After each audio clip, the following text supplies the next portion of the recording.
আসসালামু আলাইকুম। আশা করি সবাই ভালো আছেন এবং আমিও ভালো আছি আপনাদের দোয়ায়। আম আসলে আমি বর্তমানে নতুন একটি চ্যানেল খুলেছি, যেটা আসলে আমার এটির এই ধরনের ঘটনার আসলে অভিজ্ঞতা অনেক বছর ধরে। কারণ আমার ডায়েরিতে এ ধরনের অনেক ঘটনা আ আছে এবং আমার ইমেইলেও রাখা আছে। কিন্তু আমি কখনো শেয়ার করিনি। কিন্তু হঠাৎ মনে হলো যে আপনাদের মাঝে কিছু কথা শেয়ার করি। সবাই জানুক ঘটনা এবং সবাই সবকিছু বুঝুক যে আসলেই এ ধরনের কোনো ঘটনা ঘটতেই পারে, স্বাভাবিক। তো যাই হোক, আমরা মূল কথায় ফিরে যাই যে আপনারা আমার পাশে সবসময় থাকবেন আশা করি, এবং আমিও আপনাদের সাথেই আছি নতুন ঘটনা নিয়ে। কালো জাদুর বেকারি থেকে বলছিলাম, এসআর সাব্বির, ভূত.fm। আজকে ঘটনাটি আমার খালাতো ভাইয়ের সাথে এবং আমার সাথে ঘটে যাওয়া কিছু কথা আমি নিজস্বভাবে এই ভিডিওটি করলাম এবং সবকিছু আপনাদের মাঝে শেয়ার করলাম। তো যাই হোক, কথা না বাড়িয়ে চলে যাই আসল ঘটনায়। ঘটনা যখন ঘটেছিল তখন সালটা ছিল 2019। আমি, আমার খালাতো ভাই এবং আমার খালাতো ভাইয়ের এক বন্ধু, তিনজন বের হই আমরা দুইটি বাইক নিয়ে। যাত্রা ছিল আমাদের মাদারীপুর, শিবচর। তো আমরা সকালবেলায় আমরা কেরানীগঞ্জ থেকে মাদারীপুরের উদ্দেশ্যে রওনা দিই। সকাল আমরা বেরোনোর পরে আমরা দুপুরের লাঞ্চ বাইরেই করি এবং আমরা অবশেষে মাদারীপুরে কোনো এক পাহাড়ের কাছে চলে যাই। তখন সন্ধ্যা হয়ে আসছে কেবল, মানে হালকা একটু অন্ধকার ভাব, একবারে সন্ধ্যার টাইমে। তো আমরা যখন পাহাড়ের রাস্তা দিয়ে উঠছিলাম, ঘুরছি সারাদিন। তো সন্ধ্যার বেলায় আমরা সবাই নামছিলাম যে বাড়ির উদ্দেশ্যে রওনা দিচ্ছিলাম। কারণ মাদারীপুরে ওখানে একটা আত্মীয় স্বজন ছিল, আমরা চেয়েছিলাম রাতে তাদের বাসায় থাকবো। তো আমরা সেই বাসার উদ্দেশ্যে রওনা দিই। তখন আমরা পাহাড় থেকে নামছিলাম, নিচের দিকে পাহাড়ের সাইড দিয়ে একটা রাস্তা গেছে, নির্জন একটা রাস্তা। ওই রাস্তা দিয়ে আমরা তখন যাচ্ছিলাম। আমি আমি আর আমার খালাতো ভাইয়ের ফ্রেন্ড একসাথে ছিলাম, আর আমার খালাতো ভাই ওর নিজের বাইক নিয়ে আলাদাভাবেই ছিল। তো তখন যাই হোক, ও পিছে পড়ে যায়। আমরা বাইক ভালো থাকার কারণে আমরা একটু সামনে এসে ওকে পিছনে ফেলি। আমরা কোন ধ্যানে জানি কথা বলতে দুজন চলে আসছি ওকে ফলো না করি। হঠাৎ পিছন ফিরে আমি চেয়ে দেখি যে আমার খালাতো ভাইকে কোথাও দেখা যাচ্ছে না। আমি হঠাৎ বললাম, রাহাত ভাই, গাড়ি থামাও। আমার খালাতো ভাইয়ের নাম ছিল সুজন। সুজন তো নাই, সুজন তো দেখতে আসি না, সুজন কোথায়? মনে হয় পিছিয়ে পড়ছে, ও আসুক, স্লো করো। তারপরে রাহাত ভাই গাড়ি স্লো করলো, আমরা গাড়ি থেকে নামলাম। অনেকক্ষণ দাঁড়িয়ে আছি, কিন্তু আমার খালাতো ভাইয়ের কোনো দেখা মিলল না। পরে আমরা বাইক ঘুরাইলাম, বাইক ঘুরে আবার উল্টো দিকে যেতে লাগলাম, ওদিকে অন্ধকার হয়ে আছে। পরে আমরা আমার খালাতো ভাইকে কিছু দূর এগিয়ে আমরা দেখি যে আমার খালাতো ভাই বাইক আছে, কিন্তু ওকে দেখতে পাচ্ছি না। আশেপাশে লাইট জ্বালিয়ে কতক্ষণ খোঁজাখুঁজি করলাম। খোঁজাখুঁজি করার পরে দেখি এক কিনারে গাছের পাশে শুয়ে আছে এবং পিঠের নিচে ভরে গেছে। আর আমি হঠাৎ ভাবছি যে আল্লাহ, কি হয়ে গেল? আমি মনে মনে ভয় পেতে লাগলাম যে মনে হয় অ্যাক্সিডেন্ট হয়ে গেছে বা এরকম আর কিছু একটা। পরে আমরা ওকে যেই লাড়ানোর পরে এখন যেই পিঠের দিকে তাকালাম, পিঠের দিকে তাকিয়ে দেখি যে আর পিঠে কিসে জানি আছর দিছে, মানে যেমন আর কি কিসে জানি আছর দিছে আর কি, এটা আছর নখের দাগ সাইডিয়া পিঠের উপরে, ওই দিয়ে রক্ত ঝরছে আর ও তো বেহুশ। পরে ওকে ধরে নিয়ে গেলাম আমরা। আমি অবশ্যই একটু দাউড়াচ্ছিলাম বেশি, কারণ আমার খালাতো ভাই, যদিও আমি একটু শক খেয়ে গেলাম, তাই আর কি একটু বিদিক হয়ে গেলাম। কিন্তু আমি সবকিছু করার পরে আমার সাথে যে ছিল রাহাত ভাই দেখলো যে সাইডে ফোন চলে আসে, পড়ে আছে ফোনটা হঠাৎ হাতে নিল। হাতে নিয়ে দেখে যে সেটা ভিডিও চলছে। আমাকে বলছে সেটা ভিডিও চলতে আছে ফোনে, দেখ। পরে আমি বললাম যে না ভাইয়া, দেখো, এখন ভিডিও সেভ করে রেখে দাও, এখন দেখার সময় নাই। পরে ওকে নিয়ে বাইক ওখানেই থাকলো। ওরে নিয়ে আমরা ডাইরেক্ট উদ্দেশ্য হলাম হসপিটালে গেলাম। হসপিটাল নিয়ে ওকে সবকিছু ট্রিটমেন্ট করলো, ওকে সবকিছু আর কি ক্লিয়ার করলো। বিগত 8 ঘন্টা নাগাদ পরে ওর হুঁশ ফিরল। জ্ঞান ফেরার পরে আমি ওকে সবকিছু জিজ্ঞাসা করলাম যে কি হয়েছিল তখন, কেমনে কি হইল, আর এই দাগই বা কিসের দাগ। পরে আমারে কিছু কইতে পারলো না, পরে ও থুতুমুতু খেয়ে গেল। পরে বলল, দেখ আমি পরে বলবো সবকিছু। তখন আমি আর কি অতটা চাপ দিই নাই, কারণ একটু অসুস্থ থাকার কারণে একটু আনইজি ফিল করতেই পারে স্বাভাবিক। এই কারণে আমি ওকে অতটা ভাবে চাপ দিই নাই। পরে রাহাত ভাই ছিল, রাহাত ভাই বাসায় চলে গেছে, আমি তো হসপিটালে ছিলাম ওই রাত্রে ওর সাথে। পরে আমরা কিছুক্ষণ পরে রাত ৩টা নাগাদ ও হজাক হয়, ওকে পানি এনে পানি খাওয়াই। তারপরে ডাক্তারকে ডাক দিলাম, বা ডাক্তার কি জানি দিল, ওষুধ দিল বিভিন্ন ধরনের ২টা ৩টা ট্যাবলেট। আমি ওকে খাইয়ে বললাম, এখন শরীর তোর কেমন লাগছে? ও আমাকে বলছে যে শরীর আমার এখন ঠিক আগের মতনই হয়ে গেছে, কিন্তু আমার আহা ধরে গেছে, যে জায়গা আসর দিয়েছে ওই জায়গাটা ধরে গেছে পুরো, মনে হইতেছে যে আমার হাত নাই। পরে আমি ওকে জিজ্ঞাসা করলাম যে এই ঘটনাটা কি হয়েছিল, আমাকে একটু বল খুলে।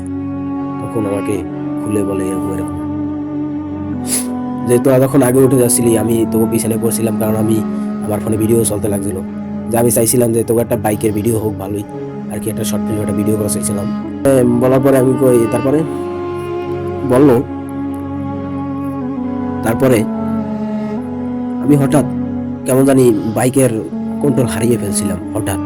এখন দেখি তোরাও সামনে দিকে চলে গেছো, আর আমি তো ওদেরও ডাক দিছি, কিন্তু তোরা ডাক শোনস নাই নাকি এতটুকু আর তো বলতে পারি না। যাই হোক, পরে আমি হঠাৎ আমার বাইকের কন্ট্রোল হারিয়ে আমি হঠাৎ বাইকটা আমার কেমন জানি গাছের লগে একটু ধাক্কা খেলো, আর আমি পড়ে গেলাম। আমারও কিছু হয় না, আর বাইকের কিছু হয় না। তখন হঠাৎ আমি উঠেই আবার বাইক স্টার্ট দেবো, তখনই আমার পিছন থেকে কে জানো একটা বাইক ধাক্কা দিল। আর ওইটা হচ্ছে পাহাড়ি রাস্তা, ঢাল। ধাক্কা দিলে পর বাইক নিয়ে একটা স্লিপ খেলাম, আমি স্লিপ খেলে পড়ে গেলাম। আবার পড়ে যাওয়ার পরে আমার একটা আসর দিল, কিসে গেল আসর দেওয়ার পরে আমি একটা কেমন একটা করলাম। পরে আমার বাইক সব ছিঁড়ে এলাইলো, ক্যামেরা মোবাইলে ভিডিও চলছিল, ভিডিওতে এখনো মনে হয় আছে। ফোনটা কোথায়, ফোনটা কি পেয়েছো তোমরা? আমাকে কথা জিজ্ঞাসা করার পরে আমি বলি যে হ্যাঁ ফোন পেয়েছি, সমস্যা নাই, ফোন আমার কাছে আছে। তখন আমাকে বললো যে ফোনের ভিতরে দেখো কিছু দেখা যাচ্ছে কিনা। পরে আমি বললাম আচ্ছা ঠিক আছে, ওটা পরে দেখা যাবে, তুই আগে বল সবকিছু, আমি শুনি। পরে আমার খালাতো ভাই সুজনকে আমি জিজ্ঞাসা করলাম এরকম এরকম, ও সবকিছু আমাকে ঘটনা খুলে বললো। তারপরে ও বললো হঠাৎ আমাকে কিসে যেন আসর দিছে, আমি যন্ত্রণায় ছটফট করছিলাম, আমার এমন মনে হচ্ছিল যে আমি এখনই মারা যাবো। কিছুক্ষণ পরে আমার আর মন নেই। পরে হঠাৎ এই হসপিটালে এসে আমার জ্ঞান ফিরে, আমি মুখ দিকে যে কথা বলবো সেই ভাষা নাই। একবার অভিকারে এমন ভাবে বলছিল যে এটা কেমন একটা আমার কাছে আনিজি লাগছিল, যে কি আসরটা দিতে পারে বা আশার বিষয়ে আমি বিভিন্ন ধরনের। পরে কিছুদিন কেটে যায়, আর হালকা পাতলা আর কি ঠিক হয়ে যায়। ফোনে ওই রাত্রেই কিছুদিন পরে ফোনে ওইরকম দেখতে পারি যে ভিডিওতে 3টা যেমন মুরগির যেমন পা থাকে একবারে উবাও সেম, ওই মুরগির পায়ের মতো 2টা হাত দেখা যাচ্ছিল, হালকা পাতলা। অন্ধকারের কারণে ভালো দেখা যাচ্ছিল না, ক্যামেরাও অত ভালো ছিল না, যদিও ফোন ছিল আইফোন এস। পরে যাই হোক, ওই ভিডিও দেখার পরে তো আমি হালকা পাতলা কিছু বুঝলাম যে আসলে এখানে একটা কি হয়েছে, আসলে খারাপ দিল, কোনো অত্যাচারের কারণে এরকম হয়েছে। যাই হোক, আমি আর ওকে কিছু বললাম না, আমি ভিডিওটাও রেখে দিলাম ফোনে, আমিও ডিলিট করলাম না। কিন্তু আমি বিভিন্ন ধরনের মুরব্বীদের কাছে শুনেছি আশেপাশের এলাকার, যে তারা নাকি আসলে অনেক আগে নাকি জিনের অনেক কারিগর ছিলেন বেশি, জিনে অনেক মানুষের আর কি অনেক ক্ষতি করতে বেশি। কিন্তু বর্তমানে ইদানিং কেমন জানো আর কি ওইরকমের বেশি একটা শোনা যায় না। আগের কাহিনী কিন্তু আমরা আসলে অনেক আগে দেখা গেছে 10 বছর 15 বছর 20 বছর আগে কিন্তু এসব কিন্তু একটা মনে করেন অনেক ছিল, কিন্তু এখন অতটা ভাবে করে না ওরা আর কি। এখন মানুষই হয়ে গেছে শয়তান, এই হচ্ছে মেইন কাহিনী। দ্বিতীয় হচ্ছে গিয়া, পরে আমার খালাতো ভাই প্রায় 6 মাস যাওয়ার পরে খালাতো ভাই সুস্থ হয়ে যায়। সুস্থ হয়ে যাওয়ার পরে মোটামুটি একটা হালকা পাতলা দাগ ছিল, তো সমস্যা ছিল না। তো ও ফোন ওর কাছে ওইভাবেই রাখছে, ও 6 মাসে ওই ফোনের কোনো হাত দেয় নাই, কারণ ও ফোন কেবল ইউজ করাই হতো আর কি, পিকনিক তুলতো, বাইক লইয়া বাইরে, তো ওই সময় ফোন তো একটা ভালো ছিল না এই কারণে। আর ও এমনিতে ফোন ইউজ করতো না, সবকিছু মনে করেন এমনি ল্যাপটপে কাজ করতো। তো অনলাইনে একটা জবও করতো কিসের জানো, তো ল্যাপটপ আর ইউজ করা পড়তো বেশি, ফোন অতটা ইউজ করা পড়তো না। তো তখন 6 মাস পরে ও এরকম একদিন হঠাৎ দেখি ফেসবুকে আপলোড দিছে ওই ভিডিও, দেখে তোমার মাথা নষ্ট। ফেসবুকে আপলোড দিয়ে লাইছে, মানে ফেসবুকে আপলোড দিয়েছে, ওই পোস্ট করে না, ডাইরেক্ট স্টোরি দিয়েছে। স্টোরি দেওয়ার পরে আমি সাথে সাথে স্টোরিটা সিন করলাম, সিন করার সাথে সাথেই আমি ওরে ফোন দিলাম। ফোন দিয়া অথবা তখন ও আমার দূরে ছিল, কিন্তু আমি ফোন দিয়েছিলাম, ফোন দিয়ে বলছিলাম যে এই স্টোরি এখন ডিলিট দিয়ে আর এই পিকও ফোন থেকে ডিলিট দিয়ে দে। কারণ আমি শুনেছি নাকি এসব কোনো প্রমাণ থাকলে নাকি তার অনেক বড় ধরনের সমস্যা হয়। আমি ওকে সবকিছু বুঝাতে লাগলাম। ও কোনো মতেই ডিলিট দিতে চাইলো না, চাইলো যে এটা পাবলিক দেখুক, যে আমার সাথে এমন একটা ঘটনা ঘটেছে। আমি বলছি যে ঠিক আছে ঘটনা ঘটেছে, কিন্তু তুমি এটা মুখে বলতে পারো, সমস্যা নাই। তুমি অতটা করতে পারো না, কারণ এটা তোমার বড় ধরনের ক্ষতি হতে পারে। আমি এসব কথা বলায় খালাতো ভাই আমার উপরে রেগে গেল।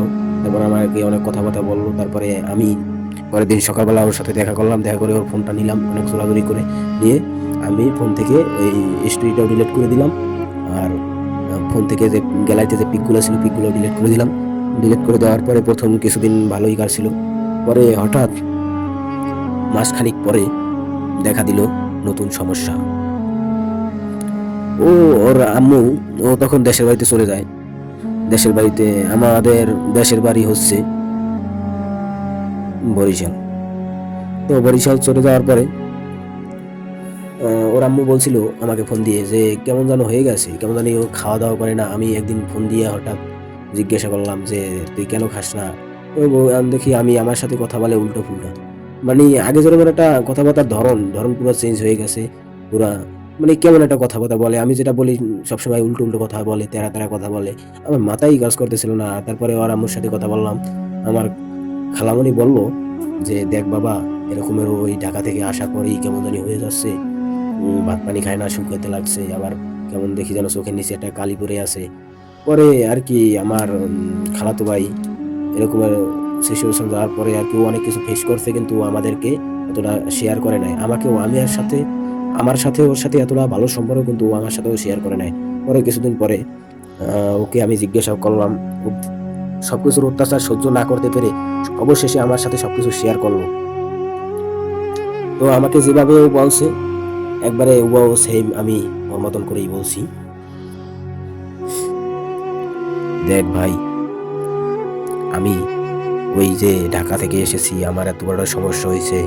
তারপর থেকে বাড়িতে আসার পরে আমি রাত্রে ঘুমাতে পারি না। রাত্রে কিসের যেন আওয়াজ পাই, আবার কেন জানি মনে হচ্ছিল যে আমার পাশে কেউ ঘুমিয়ে আছে।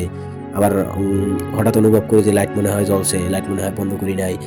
কেমন জানি একটা উল্টা পাল্টা আমার ফিল হইতেছিল। তারপরে আমার আর কি বলতেছিল, আমি বললাম, তারপরে বললো যে আমি 2-3 দিন আর কি স্বপ্ন দেখি, প্রায় স্বপ্ন দেখি আমি। আমাকে কি স্বপ্ন? পরে স্বপ্নতে আমাকে দেখানো হয় যে যেভাবে হলিউড মুভি শুট করা হয় সেভাবেই সাউন্ডটা যেন কেমন বেশি আসছে, কিন্তু আমি কাউকে দেখতে পাচ্ছিলাম না। আমাকে এটা বলা হয়েছিল, আমার নাম ধরে ডাইরেক্ট এরকমের বলছে, সুজন কাজটা ভালো করিসনি, আমার ক্ষতি করার চেষ্টা, সব ধ্বংস করে দেব, সব।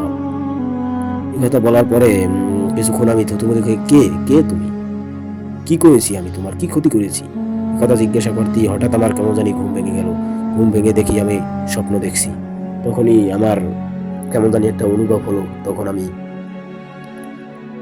উঠে আবার এক গ্লাস পানি খেয়ে শুয়ে পড়লাম। কেমন জানি আমার ঘুম আসছিলই না, কিন্তু কখন যে আমি ঘুমিয়ে পড়েছি সেটার কোনো দিক ছিল না। তখনই আমি বুঝতে পারছিলাম যে ওর কোনো একটা সমস্যা হয়েছে। তখন আমার ওই বাড়িতে এক পরিচিত তান্ত্রিক ছিলেন, তান্ত্রিকের কাছে এরকমের জিজ্ঞাসা করলাম, এবং ওর সাথে যা যা ঘটছে সবকিছু আমি তার সাথে শেয়ার করলাম। পরে তান্ত্রিককে আমি বললাম এরকমের কি করা যেতে পারে। বলে আমি তো কালো জাদু নিয়ে কাজ করি, তাহলে আমি কালো জাদু দিয়ে আর কি ওর সাথে হয়তো বা কোনো খারাপ জিনের আসর পড়ছে তার উপরে। তো আমি তাকে পারি ভালো জিন দিয়ে আর কি ওইটা সরাতে, বা খারাপ জিনের সাথে খারাপ জিন দিয়ে ওর সাথে ফাইট করে ওকে সরাতে পারি, এতটুকুই। পরে আমি বললাম তাতে পরবর্তীতে ওর কোনো ক্ষতি হবে? তান্ত্রিক বলল যে পরবর্তীতে কোনো ক্ষতি হবে না, এর কোনো শিওর কোনো গ্যারান্টি আমি দিতে পারছি না, হতেও পারে নাও হতে পারে। তারপরে আমি ভয় পেয়ে গেলাম যদি পরবর্তীতে কোনো সমস্যা দেখা দেয়, বা বড় কোনো ধরনের যদি সমস্যা দেখা দেয় এই কারণে। পরে আমি কিছুক্ষণ ভেবে বললাম, যা স্যার আপনাকে আমি জানাবো, বলে তান্ত্রিকের ফোনটি কেটে দিয়ে আমি আমার পরিচিত এক হুজুর ছিল ঢাকায় আর কি। আমি যে এলাকায় থাকতাম ওই এলাকায় একটা মসজিদ ছিল, তিনতলা তিনি ছিলেন মসজিদের ইমাম। তাকে আমি সব ঘটনা A to Z খুলে বললাম এবং তিনি বললেন যে দেখো, আল্লাহর কোরআনের উপর কিছুই হয় না। তারপরে হঠাৎ আমি সবকিছু বললাম, তাহলে আপনি দেখেন যদি কিছু করতে পারেন আমাদের জন্য অনেক উপকার হয়। তারপরে বিভিন্ন ধরনের রিকোয়েস্ট যা করা লাগছে করছি আমি। করার পরে তিনি বললেন যে আমাকে বাড়ি নিয়ে চলো, তোমাদের যেখানে তোমার ভাই সুজন থাকে সেখানে তুমি আমাকে নিয়ে চলো। হুজুরের কথা বলার পরেই আমি বললাম আচ্ছা ঠিক আছে, আপনি রেডি থাকেন। পরের দিন সকালবেলায় আমরা রওনা দিলাম বরিশালের উদ্দেশ্যে, ঢাকা থেকে। উদ্দেশ্য দেওয়ার পরে আমরা বাড়িতে অবশেষে ফিরলাম। বাড়িতে ফেরার পরে আমার খালাতো ভাইয়ের সাথে আমি হুজুরকে দেখা করে দিলাম যে এই হচ্ছে আমার খালাতো ভাই। সবকিছু বুঝাইলাম, দেখাইলাম। বাড়িতে বিভিন্ন ধরনের আরো সমস্যা হয়েছে, এগুলো সবকিছু হুজুরকে দেখালাম। পরে হুজুর সবকিছু দেখলো এবং বলল যে আমি এখন যেটা করব, বাড়ির ভিতরে কোনো মহিলারা থাকতে পারবে না। আমি বললাম জি হুজুর। তারপরে বাড়ির ভিতর থেকে সবাইকে বেরিয়ে যেতে বললাম, সবাইকেই। মহিলা অবশ্যই বাড়ির ভিতরে অতটা পুরুষ ছিল না, পুরুষ বলতে 2-1 জন ছিল, কিন্তু তাদেরকেও বের করে দিতে বলছিলেন হুজুর, তাই আমি বের করে দিয়েছিলাম। আমি, আমার এক দূর সম্পর্কের কাকা এবং আমার খালাতো ভাই আর হুজুরই ছিলাম ওই বাড়ির ভিতরে। তো আমি আমার খালাতো ভাই রে, আমি আমার দূর সম্পর্কের ওই কাকা, আমরা 2 জনে 2 হাত ধরছিলাম। আর হুজুর বলছিল যে আমি যতক্ষণ পারেন ততক্ষণ ওকে শক্ত করে ধরে রাখবেন, মনের ভুলেও হাত ছাড়া যাবে না, ছাড়লেই সমস্যা। একথা হুজুর বলাই আমি বললাম আচ্ছা ঠিক আছে, এবং কাকাকেও আমি ভালো মতো ধরার সম্মতি দিয়ে হুজুরকে বললাম হুজুর শুরু করেন। হঠাৎ করে হুজুর দেখলাম ব্যাগ থেকে একটি মুরগি বের করলো, এক কোপে মুরগির মাথা ফেলিয়ে রক্ত একটি মগের ভিতর নিল। তারপরে হঠাৎ হুজুর এরকমের ডাক দিল, এই রক্তর ঘ্রাণে আয়, এই রক্তর ঘ্রাণে আয়। তারপরে হঠাৎ হুজুর এই কথা বলাই আমি দেখলাম কোথা থেকে যেন একটা হাড় চুবানো কর্মর কর্মর একটা শব্দ আসতে লাগলো। হঠাৎ করে পিছন ফিরে দেখি যে কোথা থেকে মুসাফির আসতে লাগলো। আমরা সুজন ভাইকে ধরেইছিলাম, তখন তিনি অনেক ছোটার চেষ্টা করছিল এবং আমার কানের কাছে সুজন ভাইয়ের মুখটি নিয়ে বলল, দেখ ছেড়ে দে, না হয় কিন্তু সব ছেড়ে দেবো, সব শেষ করে দেবো, ছেড়ে দে, ছেড়ে দে আমাকে। ওর এই কথা বললেই আমি অনেক ইমোশন হয়ে ভাবছি হয়তোবা তার কষ্ট হচ্ছে এরকম। হুজুর বললেন, হুজুর আমাকে ডাক দিয়ে বললেন, ভাই কি করছে? মাথা নাড়া দিয়েই আমি আবার পানি ছিটে দিল হুজুর আমার দিকে। তারপরে আমি আবার আগের মতনই একটা অনুভব করছিলাম, তাকে শক্ত করে ধরে রাখছিলাম এবং কাকাকেও সম্মতি দিলাম। তারপরে ওই মুসাফির ধারে হওয়ার পরে মুসাফির কিছু দিল, হাতে কালো জিরার মতন কি যেন দিল। আর ওই মুসাফির এসে তার সাথে হুজুরের সাথে কি যেন কানে কানে কথা বলে চলে গেল। চলে যাওয়ার পরই কিছুক্ষণ পর এবারে হুজুর দোয়া পরে চারদিকে ফু দিয়ে বলল, এবার বলো, এবার ওনাকে ছেড়ে দাও। হঠাৎ সুজন ভাইকে ছেড়ে দিতেই সুজন ভাই বেহুশ হয়ে যায় এবং বেহুশ হয়ে যাওয়ার পরে হুজুর বলছিল যে এই যে কালো জিরা, এটা তোমার ভাইকে খাওয়াতে হবে প্রতিদিন সন্ধ্যায়।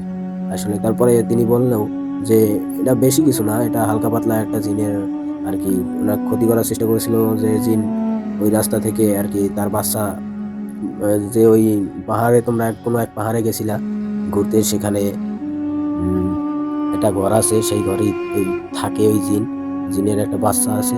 ওই বাচ্চাটা রাস্তা পারাবার সময় তোমার ভাইয়ের একটু ধাক্কা লাগে। ভাগ্য ভালো যে ওই বাচ্চা জিনের কিছু হয় নাই, যদি কিছু হয়ে যেত তাহলে তোমার ভাইকে হয়তোবা ওই জায়গায়ও শেষ করে দিতে পারতো। এবং এখনো আমার ছাড়াতে, ওর নখ থেকে আঁচড় কাটাতে অনেক ঝামেলা হয়েছে। যদিও আশা করি সমস্যা, কোনো ধরনের সমস্যা পরবর্তীতে দেখা দিবে না।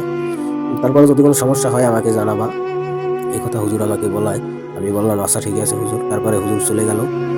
হুজুর চলে যাওয়ায় তিনি বলে গেছিলেন যে প্রতি দৈনিক সন্ধ্যায় কালো জিরে খাওয়াতে।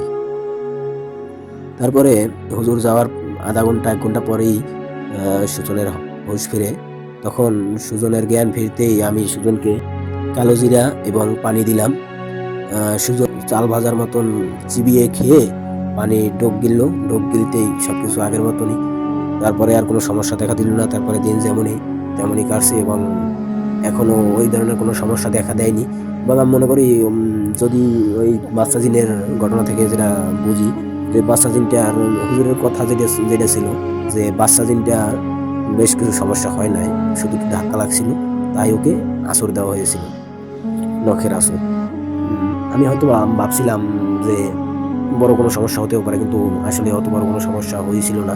কিন্তু আমরা আসলে আগে বিষয়টা বুঝে ফেলছি, এই হচ্ছে মেইন পয়েন্ট। তার কারণে বেশি একটা সমস্যা হয়নি।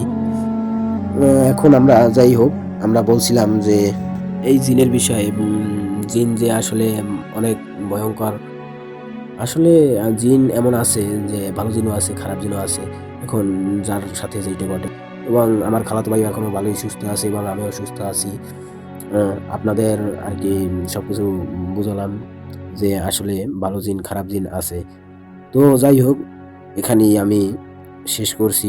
এবং এরকমের যদি কোনো ঘটনা থাকে আপনাদের কাছে শেয়ার করার মতন, তাহলে আমার ইমেলে অথবা আমার হোয়াটসঅ্যাপে অ্যাড হতে পারেন। আমার হোয়াটসঅ্যাপ নাম্বার কমেন্ট বক্সে দেওয়া থাকবে। চ্যানেলটিকে সাবস্ক্রাইব করে এবং বেল আইকন চেপে সবাই পাশে থাকুন। আমিও পরবর্তীতে ফিরবো নতুন কোনো ঘটনা নিয়ে। এই বলেই শেষ করছি। কালো জাদুর বেকারি, এসআর সাব্বির, বৌদ্ধ.fm।